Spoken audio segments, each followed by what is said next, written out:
أصعب حاجة ممكن تمر بيها إن يبقى مشكلتك في اسمك، ومشكلتك في الناس المحيطة بيك واللي عايشين معاك طول العمر. أنا اسمي زتونة. أيوة أنا عارفة إن اسمي غريب، بس اللي سماني الاسم ده اللي ما يتسمى عمي، وده طبعا لأنه كان بيكرهني من قبل ما اتولد. الكل كان متوقع إن ماما تجيب ولد، بس أنا لما اتولدت وعرفوا إني بنت الكل كان مستغرب شوية، لأن أنا البنت الوحيدة في العيلة، وعمي هو اللي قرر يسميني. وتقريبا كده عقله كان في أجازة، وما كانش عايز يسميني اسم عدل، كان عايز ينتقم مني في اسمي، وعشان كده سماني زتونة وأصر على الاسم ده. معاناتي بدأت لما كنت طفلة صغيرة، واللي كان سببها ابن عمي. أنا وهو يعتبر قد بعض في السن، بس هو أكبر مني بشهور، لكن عقله كان عقل بيبي صغير مش بيكبر أبدا. دايما كان بيضايقني بأي شكل من الأشكال، وفضلنا على الحال ده لحد لما دخلنا المدرسة. كنا احنا الاتنين في فصل واحد. حاولت وانا في المدرسة ابعد عنه واصاحب بنات عشان يلعبوا معايا، لكن اول لما كنت بعمل كده كان ادهم بيمسك البنات يضربهم، ودايما يبعدهم عني ويخوفهم مني، ويقول لهم لو شفت واحدة فيكم بتقرب منها همسكها عقدها واضربها. لما عمل كده رحت للبيت وفضلت اعيط جامد. وقتها بابا وعمي كانوا قاعدين مع بعض. قلت لبابا على اللي حصل، لكن عمي اتكلم وقال بلاش دلع يا بنت انتي، ادهم اكيد خايف عليكي وعايز يحميكي. فضلت اعيط وقلت يحميني من ايه يا عمي؟ اصحابي مش هيعملوا لي حاجه وحشه. لكن هو زعق فيا وقال لي انت ايش فهمك انتي؟ اسمعي كلام وبلاش دلع فاضي. بصيت لبابا واستنيت منه ان هو يدافع عني، لكن للاسف ما حصلش ده. ولقيته بيقول لي يلا ادخلي يا زوزو جوه، خشي على اوضتك. وعدت الايام وانا خلصت الابتدائي من غير ولا صاحبه من البنات تكون جنبي. كنت بخاف من ادهم قوي وما كانش حد راضي يكلمني.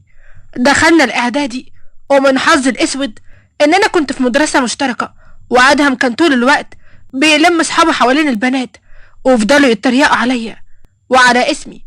كان دايما يخليهم ينادوني ويقولوا لي يا زتونه يا زتونه، لدرجه ان انا في مره كنت ماشيه وسمعته بيقول انا سمعت ان اليومين دول الزيتون بقى وحش قوي. واحد من صحابه رد وقال كده بقى الزيتون اسود. اسود ولا ايه؟ ادهم رد عليه وقال له ايوه هو ده بالظبط، بس بقى اسود من جوه ومن بره كمان. في الوقت ده اتكلمت وانا متعصبه وقلت له بقى هو انا اللي كده؟ صدق اللي سماك ادهم. انت عارف يعني ايه ادهم؟ روح يا حبيبي دور على معنى اسمك وبعدين تعالى اتكلم معايا. صحابه كلهم فضلوا يضحكوا عليه، وهو اتعصب جدا وقرب مني عشان يضربني. لكن قبل ما يعمل كده كنت انا كعبلته ووقعته على الارض وقعدت اضحك وقلت له اديك اتقلبت زي الجردل. والكل فضل يضحك عليه، وده عصبه جدا. قام من على الارض بسرعه وقال لي انا هوريكي يا زتونه، وجري ناحيه الميس عشان يشتكي لها زي العيل الصغير. لكن المره دي عملت حركه اذكى منه، واول لما لقيت الميس جايه فضلت اعيط وقلت لها ادم بيضربني يا ميس. لكن هو قعد يقول دي كدابه كدابه قوي يا ميس، هي اللي ضربتني ووقعتني على الارض. كملت عياط وقلت وانا بس هضربه ازاي يا ميس؟ انا مش هقدر عليه. انت مش شايفه هو عامل ازاي؟ ده اطول مني، انا رفيعه وصغيره وهو اقوى مني بكتير. الميس زعقت فينا احنا الاتنين وقالت يلا على فصلكم انتوا الاتنين، ومش عايزه اي دوشه ولا كلام فارغ، ويا ريت ما تتخانقيش تاني انت ولا هو. خرجنا من عندها وانا اول مره احس بالانتصار واحس ان انا مبسوطه قوي. لكن للاسف ساعاتي دي ما قدمتش كتير. بعد لما روحنا البيت ومن غير ما حد ياخد باله ادهم دخل اوضتي ومسك كل العرايس بتاعتي وقطعها. ولما خرج من عندي شافه سيف، فقال له انت بتعمل ايه عندك في الاوضه؟ ادهم كان مرتبك واتلجلج في كلامه وما كانش عارف يقول ايه. لكن بعد كده قال له انت مالك انا بعمل ايه؟ انا اعمل اللي انا عايزه واروح في المكان برضو اللي انا عايزه. لما دخلت اوضتي وشفت اللعب كلها كده فضلت اعيط ورحت اشتكيت لبابا. لكن ادهم قال ان هو ما عملش كده وان هو بريء. لكن سيف قال انا شفت ادم وهو خارج من الاوضه وكان خارج بيتسحب ومتاكد ان هو اللي عمل كده. ادهم رد وقال انا ما عملتش كده، سيف وزيتونة اتفقوا مع بعض عشان هما متغاظين مني وعايزين يقولوا عليا اي كلام وخلاص. فضلت حياتنا على كده لحد لما دخلنا ثانوية عامة. وقتها كنا كلنا في صراع، يا ترى مين فينا هيجيب درجات أعلى من التاني. كنت دايما أسمع عمي يقول لأدهم: اوعى تجيب درجات أعلى منك، أنا عايزك أنت اللي تكون متفوق، وعايزك أنت تكون أحسن منهم. اوعى البنت دي تبقى أشطر منك ولا تجيب درجات أعلى منك. صدقني ساعتها مش هسيبك. كلامهم ده كان بيخلي عندي دافع ان انا اذاكر وابقى شاطره واشوف كل اللي عليا، وكان بيخليني عندي استعداد اعمل اي حاجه عشان اتفوق عليه. لكن في النهايه جبنا احنا الاتنين نفس المجموع ودخلنا كليه واحده، وكانت كليه الطب. لكن في الجامعه ادهم اتعرف على اصحاب تانيين وكانوا برضه مش كويسين، وهو انتبه ليهم ونسي المذاكره خالص. وانا كنت بذاكر اول باول وبطلع من اوائل الدفعه، لكن يا دوب هو كان بيجيب مجموع مقبول بالعافيه. وعدت السنين على كده لحد لما بقينا في سنه تالتة، نزلنا مستشفى عشان نتدرب فيها، وهناك اتعرفت على دكتور حاتم، شخص عنده اخلاق ومحترم. اعجب بيا ودخل البيت من بابا على طول وتقدم لبابا، وطبعا انا وافقت، اصل هو كان يستاهل ان انا اوافق عليه. لكن عامل لما عرف اتعصب جدا وقال بنات العيله ما يتجوزوش من بره ابدا، زوزو مش هتتجوز غير ادهم ابني، ادهم ابني وبس. ساعتها قلت: بناتي بس يا عمي، ده مفيش غير انا البنت الوحيده اللي في العيله، ويوم ما اتولدت سمتني زيتونه عشان افضل اتذل طول عمري والناس تتنمر عليا. وساعتها قلت بحلو صوتي: ادهم لا، لو اخر واحد في الدنيا مش هتجوزه، انا عايزه اتجوز دكتور حاتم. وقتها عمي قرب مني وضربني بالقلم وقال لي من امتى البنات كان ليهم رأي في اي حاجه. فضلت اعيط ورحت لبابا وترجيته وقلت له: بابا ارجوك اقف معايا، انا مش عايزه حد غير الدكتور حاتم، ومش عايزه اتجوز ادهم ابدا، انا بصراحه ما بحبهوش. الحمد لله بابا وقف معايا وقال لعمي: كل حاجه بالخناق، اللي الجواز لازم يكون بالاتفاق. يومها جه ادهم لحد عندي وقال لي: هو انت ليه مش عايزه تتجوزيني؟ استغرب، هو ازاي جات له جرأة ان يسألني سؤال زي ده؟ اتكلمت بصوت عالي وقلت له: ليه مش عايزه اتجوزك؟ معقول مش عارف؟ انت ناسي اللي عملته فيا زمان؟ ناسي ان انت كنت كابوسي الاسود؟ انا عمري ما شفت يوم حلو بسببك، كنت بتذلني طول عمرك من اول ما وعينا على الدنيا، وانت بتتنمر عليا وبتبهدلني وبتخلي كمان الناس تبعد عني. عايشتني حياة ما كنتش عايزة اعيشها. رد عليا وقال لي: هو انت لسه فاكرة؟ وقتها احنا كنا اطفال، ودي كانت شقاوة اطفال مش اكتر. ضحكت وقلت له: شقاوة اطفال ايه يا ادهم؟ انت طول عمرك بتضايقني، طول عمرك بتدور ازاي تأذيني، حتى لما كبرنا كنت برضه بتعمل كده. كل اللي نفسي كنت اعرفه انت ليه دايما بتغير مني؟ ليه دايما حاططني في دماغك بالشكل ده؟ ليه دايما عايز تثبت للكل ان انت احسن مني؟ ادهم رد عليا وقال لي: ده مش ذنبي، انا اللي اتربيت على كده، الولد لازم يكون احسن من البنت. طول الوقت ما كنتش بسمع غير كلمة واحدة: انت احسن منها وما ينفعش هي تكون اعلى منك ابدا. لكن على العموم يا زوزو، حقك عليا في اللي فات، وانا اسف، ودلوقتي من حقك تختاري اللي انت عايزاه. بعدها ادهم سابني ومشي، وانا استغربت من طريقة كلامه. اول مرة في حياتي يقولي يا زوزو، اول مرة يتكلم معايا بطريقة كويسة. لكن رغم كده ما غيرتش قراري ابدا واخترت الدكتور حاتم. ايه يا ادهم، اتأخرت كده ليه؟ عملت ايه في اللي قلتلك عليه؟ نفذته؟ ايوه يا بابا، قلتلها على كل اللي قلتلي عليه وكلمتها كمان من قلبي. طب وهي عملت ايه؟ وردت عليك قالت لك ايه؟ ابدا عادي، سمعتني، لكن انا حسيت ان مفيش فايدة، ما حسيتش انها اتأثرت اصلا بكلامي. وبعدين يا ادهم، انت طلعت عبيط ولا ايه؟ مش عارف تضحك عليها بكلمتين وتوقعها في حبك؟ مش عارف انت عايز ايه بالظبط؟ وبعدين انا اصلا برضو مش بحبها ومش عايزه اتجوزها. مش مهم يا غابة تحبها، المهم فلوسها ما تطلعش بره.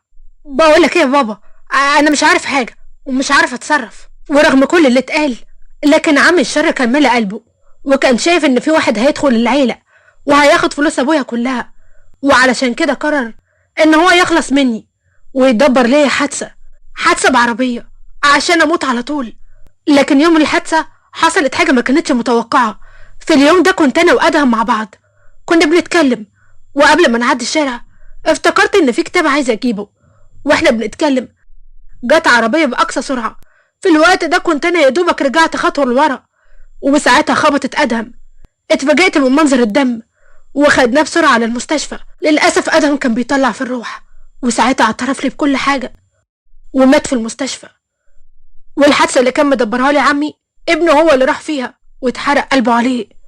ومن وقتها بابا قرر يبعدنا خالص عن العيلة دي، وأخدنا بيت لوحدينا بعيد، واتجوزت دكتور حاتم، وفرحت بحياتي وحياتي كلها اتغيرت. وهي دي كانت حكايتي. الظلم مهما طال هيجي وقت وينتهي، وكمان هتتعاقب على ظلمك. بلاش تظلموا أي حد، لأن العقاب مش هين أبدا. مناديل يا بيه، بالله عليك ساعدني، أرجوك ما تسيبنيش كده. انت اتجننت؟ ازاي تحط ايدك على العربية كده؟ العربية ممكن تتوسخ. شيل ايدك بسرعة. وزقني، وبعدين ركب العربية ومشي بيها على طول. بصيت وانا جوايا حسرة وكسرة من اللي جوايا، وقلت يا رب خلصني من اللي انا فيه. انا يوسف، مش عارف ده اسمي الحقيقي ولا لا، بس ده الاسم اللي انا مشهور بيه. انا عندي دلوقتي 15 سنة، ومن يوم ما وعيت على الدنيا وانا لقيت نفسي في الشارع لوحدي، من غير لا عيلة ولا اهل ولا حد يكون جنبي. مش عارف سنين عمري الاولى دي قضيتها ازاي وفين ومع مين، لكن عندي بعض الملامح البسيطة اللي يا دوبك بفتكرها بالعافية، عن واحدة قاعدة في الارض وانا كنت قاعد جنبها، وصوتها كان بيتردد في ودني وبتقول ساعدني يا بيه علشان العيل اللي في ايدي ده، ساعدني عشان اجيب له اكل، ده احنا ما كناش من امبارح. تقريبا دي هي اللي كانت طفولتي، لكن من اكتر من 5 سنين والست دي اختفت. راحت فين؟ انا حتى مش عارف مكانها، ولا عارف ان كانت دي امي ولا لا، ولا حتى كانت خطفاني علشان تشحت بيا. اوقات كتيرة كنت بتخيل ان انا عندي عيلة وبتدور عليا ونفسهم يلاقوني، لكن برجع اقول لنفسي فوق يا يوسف، حتى لو كان الكلام ده صح اكيد هم فقدوا الامل ومحدش بيدور عليك. انت اللي زيك ملوش غير الشارع وبس، اكتر من كده ما تحلمش. خلصت شغلي ورحت للكوبري اللي دايما بنام تحته، واول لما وصلت هناك لقيت المعلم صلاح في وشي وبيقول لي ايه يا واد، ما سألتش يعني؟ تعالى هنا، فين الفلوس اللي انت جبتها النهارده؟ وكالعاده ما ادانيش فرصه اتكلم، وبدأ يفتش في جيوبي وخد كل اللي فيها. بصيت له بكل غل وعصبيه وقلت له ما ينفعش كده يا معلم، انت ما بتسيبليش اي حاجه ابدا. قرب مني وضربني وقال لي انت اتجننت بتعلي صوتك على المعلم؟ انت مش عارف اللي معلم اللي بيعلي صوته عليه بيجراله ايه؟ وبعدين يا حبيبي ده حق نومتك، ولا انت عايز تنام كده ببلاش؟ بصيت له وقلت له حتى النوم في الشارع بقى بيدفع له فلوس؟ رد عليا وقال لي اهو ده اللي عندي، ولو مش عاجبك اشرب من ميه البحر، ويلا يا واد غور من وشي، غور من هنا يلا. ومشيت ورحت للمكان اللي بقعد فيه دايما، وانا عمال بفكر واقوله بعدين يا يوسف، لحد امتى هتفضل كده؟ ولما تكبر هيكون ايه شكل حياتك؟ يا ترى هتبقى معلم برضو ولا لسه صبي المعلم اللي بيتضرب كل يوم ويتاخد كل اللي معاه؟ يا ترى هتكون لسه نايم في الشارع ولا هيبقى عندك بيت زي الناس؟ طب لما تكبر هيكون عندك ولاد ولا لا؟ وبعد تفكير كتير قلت لنفسي لا يا يوسف، لا مش هينفع الحياة اللي انت عايشها دي، الحياة دي مش صح ابدا. انت لازم تعمل حاجة، لازم تمشي من هنا وتبدأ حياتك، تبدأ حياة جديدة. وفجأة خطرت في بالي فكرة وقمت عشان انفذها على طول. في الوقت ده كان الفجر قرب يأذن، جريت على المسجد ومن حظي ان هو كان مفتوح. دخلت ورحت للشيخ وقلت له بعد اذنك يا حضرة الشيخ ممكن اطلب منك طلب؟ بص عليا الاول ولقى هدومي مقطعة وقال لي انت محتاج فلوس يا ابني؟ قلت له لا، انا محتاج حاجة تانية خالص واتمنى ان انت توافق تساعدني. رد وقال لي طب قول لي اسمك ايه وعايز مني ايه؟ اتكلمت وقلت انا يوسف، وبدأت احكي له حكايتي. وبعد ما خلصت قلت له انا نفسي اتعلم الوضوء والصلاة واصلي واقرب من ربنا اكتر. الشيخ قال لي بس كده؟ ده شرف ليا ان انا اعلمك، قوم يا ابني تعالى معايا. وخدني وبدأ يعلمني الوضوء ووراني ازاي الناس بتتوضأ. ومش بس كده، ده كمان بدأ يكلمني عن الفروض اللي ربنا امرنا ان احنا نعملها وكام فرض، والصلاة كام مرة. ووسط كلامنا قال لي هسيبك بقى لان الوقت وقت اذان الفجر. الشيخ اذن الفجر وبعدها الناس بدأت تتجمع في المسجد وهو بدأ يصلي بينا وانا بدأت اصلي كمان، وانا بحاول افتكر كلامه عن قراءة سورة الفاتحة وبقية الصلاة.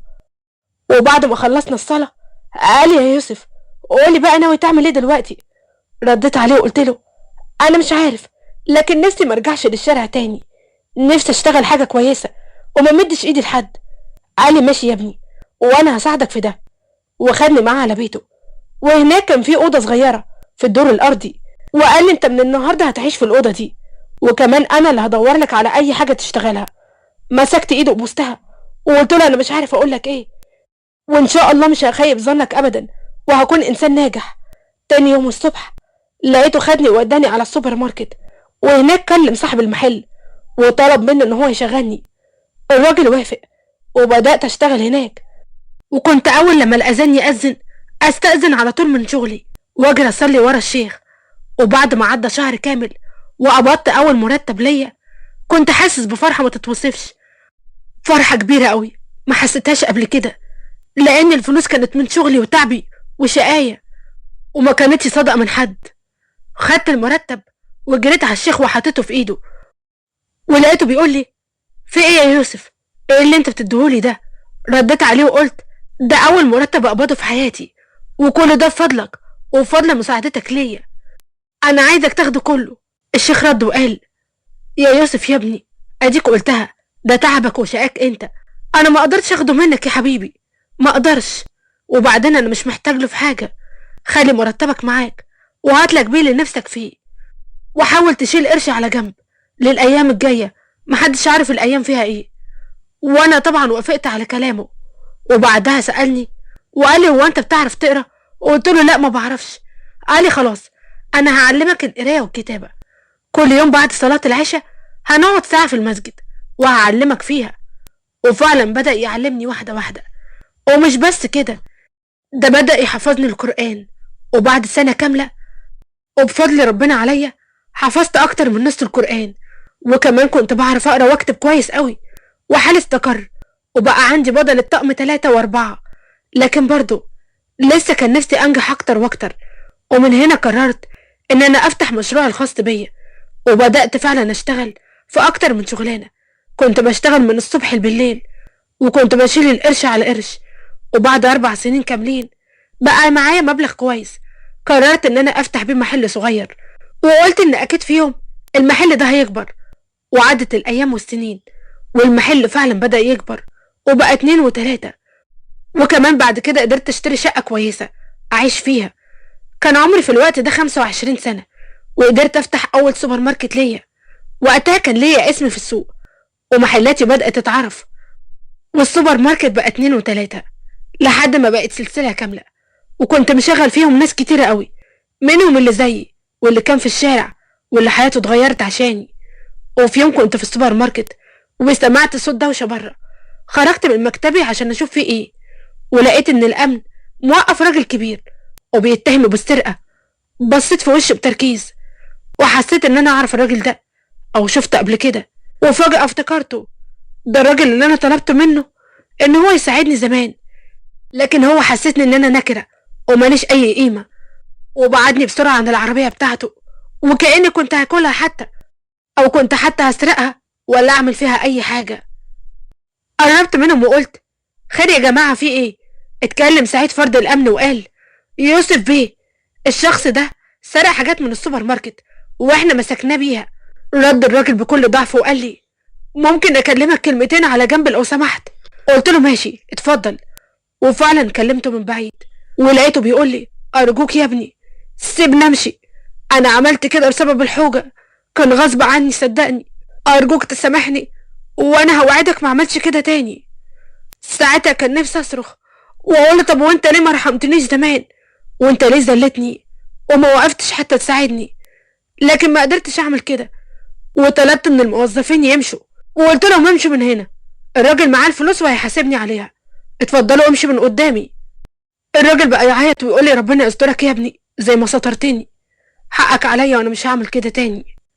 ساعتها طلعت فلوس من جيبي وقلت له خد الفلوس دي واصرف على ولادك، ويا ريت ما تعملش كده تاني مهما كان ومهما حصل. وعلى فكرة انا ممكن اشغلك هنا عندي في المحل وهبقى كسبت فيك ثواب. الراجل كان عايز يوطي على ايدي ويبوسها. كنت عايزة اقول له الدنيا ما بتدومش لحد، وانت يا ريتك كنت عملته زمان، بس عشان انت لقيت واحد كويس يقف معاك. يا عالم انت عملت ايه في حياتك. ومشي الراجل من عندي وهو فرحان، وهو عارف انه هيشتغل وهيبقى معاه يصرف على عياله. الحكاية مش حكاية طفل عايش فين. طفل الشارع ملوش اي ذنب في اللي هو فيه. بلاش نقسى على اطفال الشوارع، كفاية قسوة الدنيا عليهم. وخليكم فاكرين، ارحموا من في الارض يرحمكم من في السماء. لو مش هتساعد حد يبقى ما تحزنوش على حاله، وما تحاولش تجرحه، واعملوا الخير عشان دايما تلاقوه. والمفاجأة بقى والصدمة لما نطق الدكتور وقال ان البت عزة حامل. ردت عليه فايزة وقالت له هو انت متأكد يا دكتور من الكلام اللي انت بتقوله ده؟ قال لها ايوه طبعا متأكد يا مدام، المدام حامل زي ما كشفت عليها بالظبط. وبعدها الدكتور استأذن ومشي. فايزة مسكت عزة وقالت لها انت قولي مين اللي عمل فيكي كده، وفضلت تضرب فيها. البنت فضلت تعيط، ومستحيل طبعا تتكلم لانها خرصة مش بتتكلم خالص. ساعتها فضلت تقول لها قولي لي مين اللي عمل فيكي كده. فضلت تقول لها كتير وكمان تضربها اكتر، بس ما كانش فيه اي فايدة. والنهاردة انا جاي احكي لكم حكاية بنت غريبة قوي. عمرها ما شافت حاجة كويسة في حياتها، ما شافتش غير المعاناة وبس. الحكاية بدأت من زمان قوي، من يوم ما كان في ست نايمة على السرير وبتكلم واحدة وبتقول لها أرجوك يا فايزة، أرجوك خدي بالك من بنتي من بعد ما أبوها مات ملهاش حد غيري، وأنا حاسة إني بودع، أرجوك خلي بالك منها. ردت فايزة وقالت لها ما تخافيش يا معزة، مفيش حد هيربي بنتك غيرك، إن شاء الله تقومي بالسلامة وتبقي كويسة. العمر يا حبيبتي خلاص ما بقاش في حاجة، وأنا متأكدة من كده، عشان كده عايزاكي توعديني إن انتي هتاخدي بالك من بنتي. حاضر يا حبيبتي حاضر، كل اللي انتي عايزاها يمشي. وقبل ما تكمل كلامها فايزة، الست غمضت عينيها وما بقتش ترد. فايزة فضلت تقول لها قومي يا معزة، قومي ردي عليا، لكن خلاص الست كانت ماتت. فضلت تدعي عليها بالرحمة، وأخدت العزا مع الناس. وبعد العزا اتلم ستات الحارة، وعزة كانت قاعدة في وسطهم. عزة بنت جميلة قوي، لكن فيها عيب واحد، للأسف البنت خرصة مش بتتكلم. عمرها تقريبا كان 20 سنة. وساعتها واحدة من ستات الحارة اتكلمت وقالت وبعدين يا فايزة هنعمل ايه في البنت دي خلاص ما بقاش ليها حد. فايزة ردت وقالت انا اخدها عندي، امها وصتني عليها قبل ما تموت، وانا هاخد فيها ثواب، هربيها واخد بالي منها. فايزة دخلت بيتها وهي ماسكة في ايديها عزة. جوزها اول لما شافها قال لها ايه اللي انت جايباه معاكي ده يا فايزة، هو احنا ناقصين؟ ردت عليه وقالت له عايزني اعمل ايه يا عماد، البنت خلاص ما بقاش ليها حد، وامها وصتني عليها. رد عليها وقال لها ودي هتقعديها فين بقى، انت مش شايفه ان البيت ما فيهوش مكان؟ ردت عليه وقالت تنام في اي مكان يا اخويا، حتى لو كان في المطبخ، او منها ناخد ثواب ومنها لاقي حد يساعدني في شغل البيت. ايه رايك بقى يا عماد؟ رد عليها وقال لها ان كيدهن عظيم، صحيح انت مستاهله ابدا. بعدها حاولت فايزة انها تعلم عزة شغل البيت، وجابت لها جردة للمية، وطلبت منها انها تمسح الشقة لحد لما ترجع البيت. ولما رجعت لقت الشقة كلها غرقانة مية. فايزة فضلت تزعق وتقول لها هو انت ايه اللي عملتيه ده، انت غبية ولا ايه، ما بتفهميش ابدا. وفضلت تضرب فيها وتقول لها انطقي، عملت كده ليه؟ وعزة طبعا مش بتنطق ولا حتى سامعة هي بتقول لها ايه. كل اللي حاسه بيه الضرب والاهانه، وهي مش فاهمه هي اصلا عملت ايه. ده اللي خلى عزة اتنرفزت اكتر، وردت وقالت صحيح ما انت خارصه، غوري يلا بقى خليني انضف اللي انت عملتيه ده. وبعد كام يوم فايزة لاحظت انها كل ما تحط اكل في التلاجة ما تلاقيهوش، ومش عارفه الاكل بيروح فين. وما كانتش تتخيل ابدا ان عزة هي اللي بتاكل الاكل ده كله، لانها رفيعه جدا ومش باين عليها. لحد لما في يوم صحت بالصدفة علشان تشرب، واتفاجئت بالمنظر اللي شافته. شافت عزة فاتحة التلاجة وماسكة الأكل وعمالة تاكل فيه. فايزة دخلت في حالة عصبية وقالت لها هو انت بقى اللي بتعملي كده يا مقصوفة الرقبة، انت مخلصة على اكل البيت كله، ده انت حتى اللي يشوفك ما يقولش عليك ان انت بتاكلي كل ده ابدا. وتاني يوم الصبح فايزة مسكت عزة ونزلتها الشارع وقالت لها اقعدي هنا بقى واوعي اشوفك تطلعي تاني عندي. عزة كانت عمالة تشاور بايديها على اساس تفهم فايزة انها ما كانتش قصدها تعمل كده، بس واحدة من ستات الحارة شافتها وقالت لها ليه كده بس يا فايزة، البنت غلبانة وملهاش حد. فايزة قالت لها مادام صعبان عليك يا اختي خديها كده عندك، دي طلعت عيني طول الوقت عمالة بتكركب الدنيا واكلت الاكل كله وغرقت لي الدنيا مية من ساعة ما طلعت وهي مبوظالي كل حاجة. الست اتكلمت وقالت وانا مالي يا اختي سيبيها انا مالي، وفعلا مشت وفضلت عزة في الشارع لوحدها. وعدت السنين وعزة كبرت وبقت ايه احلى بنت في الحارة، رغم ان كل الوقت ده كانت اغلب الوقت في الشارع. كانت بتطلع بس بيت مامتها على النوم.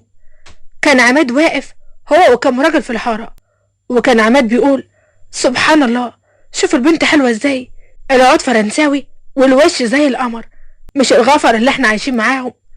واحد رد عليه وقال له معاك حق يا عماد، لكن محدش بياخد كل حاجة، اديها خرصة ولا بتعرف تتكلم ولا بتعرف تقول اي حاجة. وقتها كانت فايزة ماشية في الوقت ده وسمعت لما عماد اتكلم، وعرفت ان الكلام ده على البنت الغلبانة المسكينة اللي هي مش طايقاها.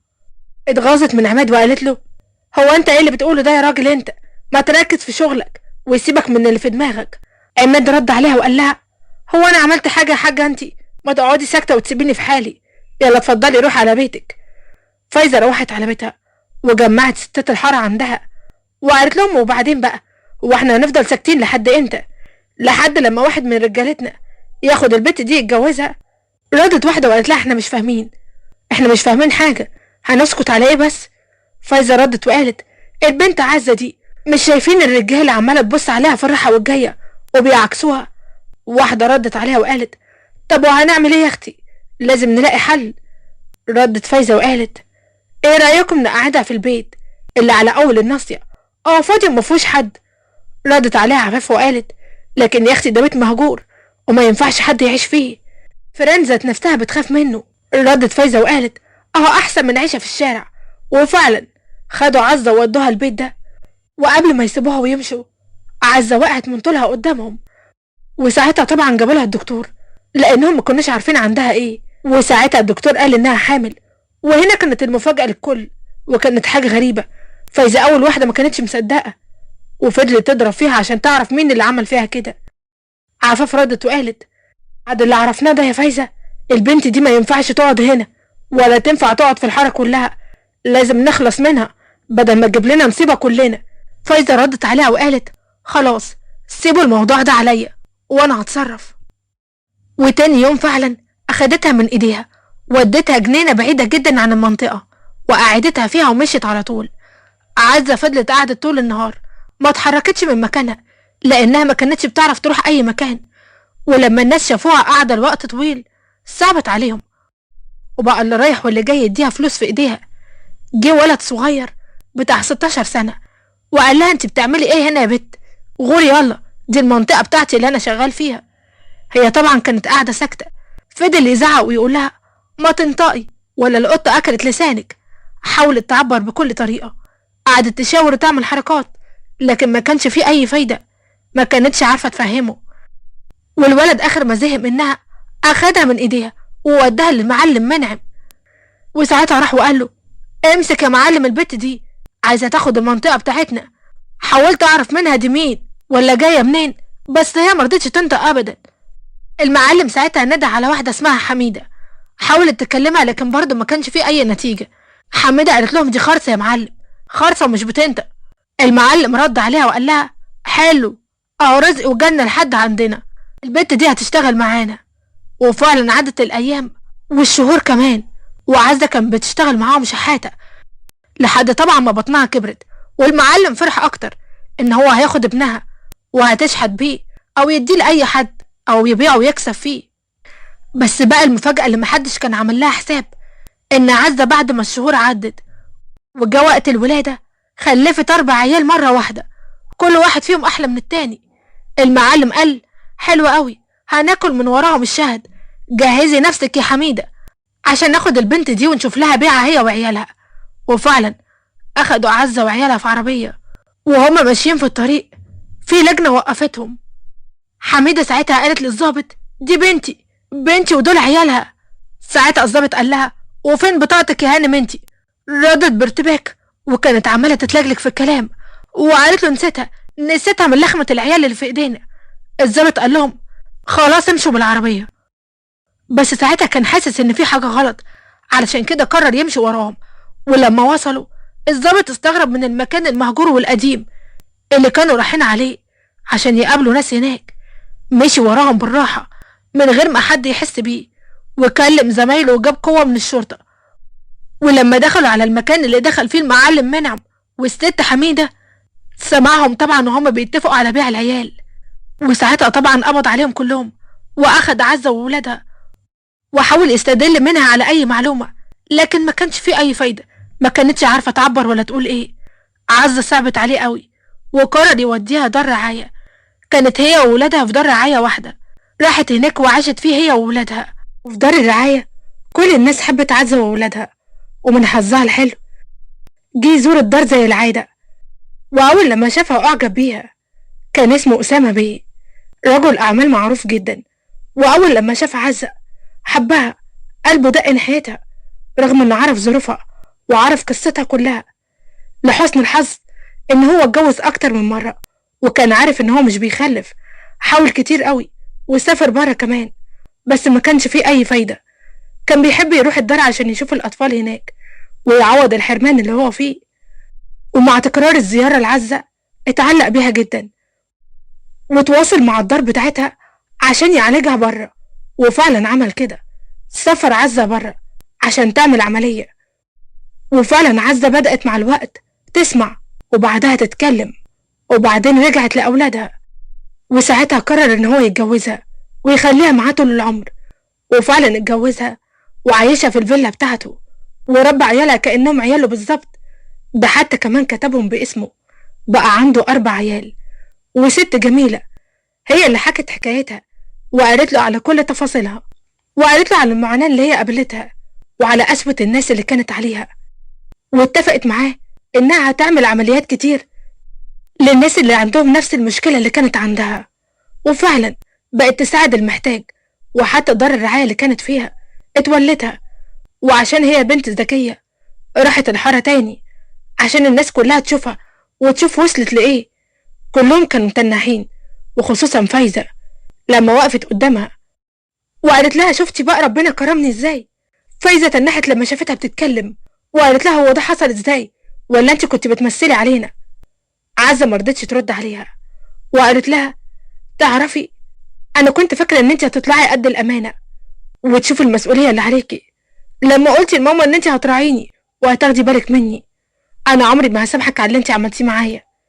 ولسه جت تمشي وقفت عزة وقالت لها انا بس كل اللي عايز اعرفه مين اللي عمل معاكي كده ومين ابو العيال. ردت عزة وقالت راجل واحد ما يختلفش عنكم كلكم، نادل جبان جالي في الضلمة وغمى عينيا. وطبعا عشان انا خالصة ما قدرتش اصرخ ولا قدرت استنجد بحد. حسبي الله ونعم الوكيل. بس اكيد ربنا عوضني عن اللي شفته منك وشفته منكم كلكم. وقالت عزة كلمتين ومشت على طول. وبكده خلصت حكايتنا. استغلال الضعيف شيء صعب وربنا مش هيسامح عليه ابدا. اي انسان بيستغل حد ضعيف ويفتكر ان ملوش حد يقف معاه، يفتكر اهم حاجة ان وراه ربنا ظهر وسند ليه وهيقف جنبه في كل الازمات. لو عجبتكم القصة ما تنسوش تضغطوا لايك وتشتركوا في القناة وتفعلوا زر الجرس عشان يوصل لكم اشعار بكل القصص الجديدة.